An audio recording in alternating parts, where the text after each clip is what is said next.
औरंगज़ेब नासिर बड़ी काफ़ी ज़्यादा परेशानी की हालत में औरंगज़ेब के पास आता है और आकर कहता है कि आपको ऐसा नहीं लगता है कि आपकी भतीजी के साथ कुछ बहुत ज़्यादा जुल्म किया जा रहा है। जिस पर वो कहता है कि किस किस्म की फ़जूल बातें कर रहे हो, अपनी बहन के बारे में इस तरह की फ़जूल बकवास कर रहे हो, जिस घर में रहते हो वहीं पे बेड़ा गर्क कर रहे हो। आगे से वो कहता है कि बात ये नहीं है, मैं आपको बस बताने की कोशिश कर रहा हूँ कि उस पर बहुत ज़्यादा जुल्म व ज़्यादती की जा रही है, उसको बचा लीजिए इस चीज़ से। लेकिन आप देखेंगे कि वो उल्टा आकर शाजिया को ये बात कर देगा और कहेगा कि देखो ये तुम्हारा भाई तुम्हारे बारे में इस किस्म की फजूल बातें कर रहा है और तुम्हारा भाई होकर वो गुड्डी का साथ दे रहा है और ये काम आगे जाके काफ़ी ख़तरनाक हो सकता है। इस चीज़ का तुम्हें अंदाज़ा नहीं है, लेकिन मैं तुम्हें बता दे रहा हूँ कि इसको यहाँ से जाना होगा। अगर ये यहाँ से ना गया तो मामला इतना ख़राब होगा कि तुम याद रखोगी। जिसको सुनकर वो कहती है, अरे भाई कितना लालची और खुदगर्ज इंसान है।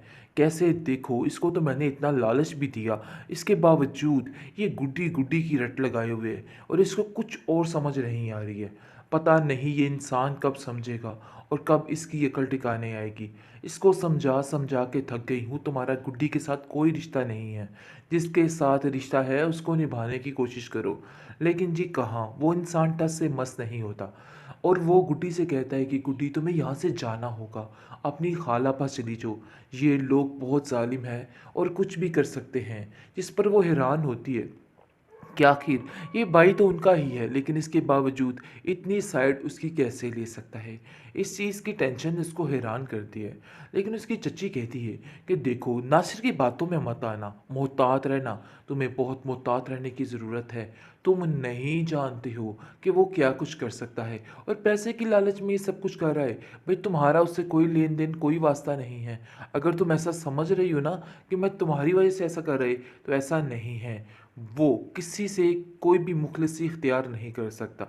लेकिन गुड्डी ये बात जानती है कि कौन मुखलिस है और कौन नहीं, लेकिन खामोश कर जाती है। लेकिन उसको अपने चच्चा पे काफ़ी ज़्यादा एतबार है और वो एतबार जिस दिन ख़त्म होगा उस दिन उस बच्ची का कोई हाल नहीं रहेगा, क्योंकि वो जानती है कि उसके साथ बहुत बड़ा धोखा किया जा रहा है और इस चीज़ का अंदाज़ा उसको नहीं है कि इस सारी गेम में उसके चच्चा जान भी उसके साथ शामिल है। जब उसको अंदाज़ा होगा तो वो काफ़ी ज़्यादा टूट जाएगी कि आखिर उसके साथ क्या हो गया, इन सब लोगों ने मिलके उसके साथ क्या कर दिया है। इतना सुकून हो जाएगा और ये गुड्डी और स्वीटी हमारी ज़िंदगी से हमेशा हमेशा के लिए निकल जाएंगे। इसलिए तुम्हें परेशान नहीं होना है, बल्कि हिम्मत रखो, देख लेना सब कुछ ठीक हो जाएगा। उसको बहुत ज़्यादा तसल्ली देता हुआ नज़र आ रहा है और कहता है कि फ़िक्र मत करना, मैंने जिस दौलत के लिए अपनी सारी ज़िंदगी दांव पर लगा दी, मैं उसको इतनी जल्दी इतनी आसानी के साथ अपने हाथों से नहीं जाने दूंगा। ये मेरा तुमसे वादा है। आगे से शाजी कहती है कि भई ऐसे ना हो कि आपके वादे के चक्कर में हमारी जान ही चली जाए। इस स्वीटी को तो ठिकाने लगाएँ पहले, मुझे तो कुछ समझ नहीं आ रही कि मैं क्या करूँ? जिस पर फिर उसका वहम देकर उसको साइड पे कर देता है और कहता है कि नहीं, आप लोगों के वहमो-गुमान पे सिर्फ़ और सिर्फ़ स्वीटी सवार हो चुकी है। इसके अलावा और कुछ भी नहीं है। तुम लोगों को कुछ नज़र ही नहीं आता स्वीटी के बगैर, इसलिए ये बातें सोचने का कोई फ़ायदा नहीं है। शाज़िया समझ चुकी है कि यहाँ पे कोई दाल नहीं गलनी है। खैर अब देखेंगे कि वो अब डबल ट्रिपल से भी पहले से भी ज़्यादा गुड्डी के पीछे हाथ धो के पड़ जाती है और कहती है कि तुम्हारी तो इन 2 दिनों में पर ही निकल आई। ऐसा लगता है कि जैसे सदियों से बड़ी ऐशो-इशरत की ज़िंदगी गुज़ार रही हो।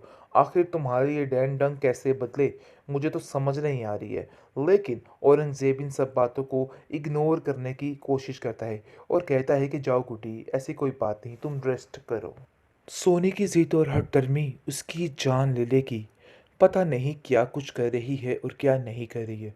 जैसा कि आप देख रहे हैं कि आफ़ाक ने जो काम उसने अपनी माँ के साथ किया है, वो उसके साथ करके, उसको बेहोश करके उसकी सारी रकम लेने की कोशिश की जा रही है और उस पर तरह-तरह के ज़ुल्म ढाए जाएँगे। लेकिन ये बात सोनी को समझ नहीं आई थी।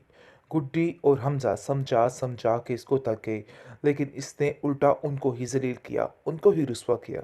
लेकिन अब देखेंगे कि आफ़ाक जो है वो ऐसे-ऐसे काम करने जा रहा है कि बस ये सोनी याद रखेगी और ये चारों पहलू इसको वही नज़र आएगा। और अब देखेंगे कि फ़िलहाल जो स्वीटी है वो ये सारा माजरा देख रही है। कभी आफ़ाक के आगे नज़र आ रही है और कभी आफ़ाक के पीछे नज़र आ रही है। पहले सोनी को वो परेशान करती रही ताकि सोनी सुधर जाए, लेकिन सोनी को अकल नहीं आई है। लेकिन जी अब अफ़वाह के पीछे हाथ धो के पड़ चुकी है।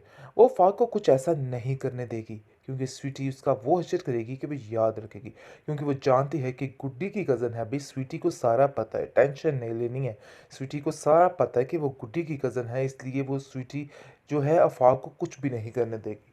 दूसरी तरफ देखेंगे कि जो बंदा इस गुड्डी के साथ बुरा करना चाहता है, उसके साथ ऐसा हश्र कर दिया गया है कि ये याद रखेगा। जैसा कि वो लोग फंक्शन से वापस आ रहे होते हैं, उन लोगों का बुरे तरीके से एक्सीडेंट हो जाता है, जिसकी वजह से सारे स्वीटी को ही कसूरवार ठहरा रहे हैं और कह रहे हैं स्वीटी की वजह से ही ये सब कुछ हुआ है।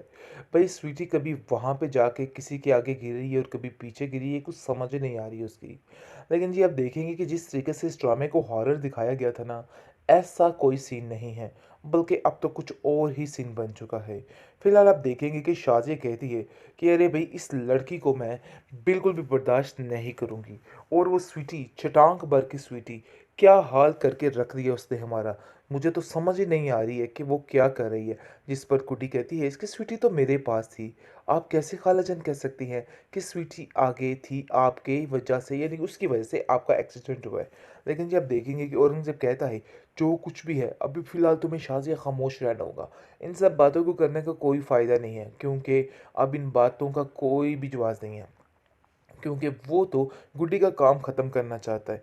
इसलिए उसके लिए दिन-रात मेहनत कर रहा है और दिन-रात एक कर रहा है और शाहज़ाद को यकीन दिलाता है, कहता है कि बस कुछ देर और ये सब कुछ बर्दाश्त कर लो। देख लेना कि तुम्हारी ज़िंदगी में कितना सुकून हो जाएगा और ये गुड्डी और स्वीटी हमारी ज़िंदगी से हमेशा-हमेशा के लिए निकल जाएँगे। इसलिए तुम्हें परेशान नहीं होना है, बल्कि हिम्मत रखो, देख लेना सब कुछ ठीक हो जाएगा। उसको बहुत ज़्यादा तसल्ली देता हुआ नज़र आ रहा है और कहता है कि फ़िक्र मत करना, मैंने जिस दौलत के लिए अपनी सारी ज़िंदगी दाँव पर लगा दी, मैं उसको इतनी जल्दी, इतनी आसानी के साथ अपने हाथों से नहीं जाने दूँगा। ये मेरा तुमसे वादा है। आगे से शाज़ी कहती है कि भई ऐसे ना हो कि आपके वादे के चक्कर में हमारी जान ही चली जाए। इस स्वीटी को तो ठिकाने लगाएँ पहले, मुझे तो कुछ समझ नहीं आ रही कि मैं क्या करूँ? जिस पर फिर उसका वहम देकर उसको साइड पे कर देता है और कहता है कि नहीं, आप लोगों के वहमो-गुमान पे सिर्फ़ और सिर्फ़ स्वीटी सवार हो चुकी है। इसके अलावा और कुछ भी नहीं है।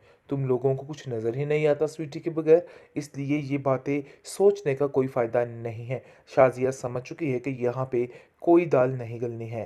ख़ैर आप देखेंगे कि वो अब डबल ट्रिपल से भी पहले से भी ज़्यादा गुड्डी के पीछे हाथ धो के पड़ जाती है और कहती है कि तुम्हारी तो इन 2 दिनों में पर ही निकल आई। ऐसा लगता है कि जैसे सदियों से बड़ी ऐशो-इशरत की ज़िंदगी गुज़ार रही हो।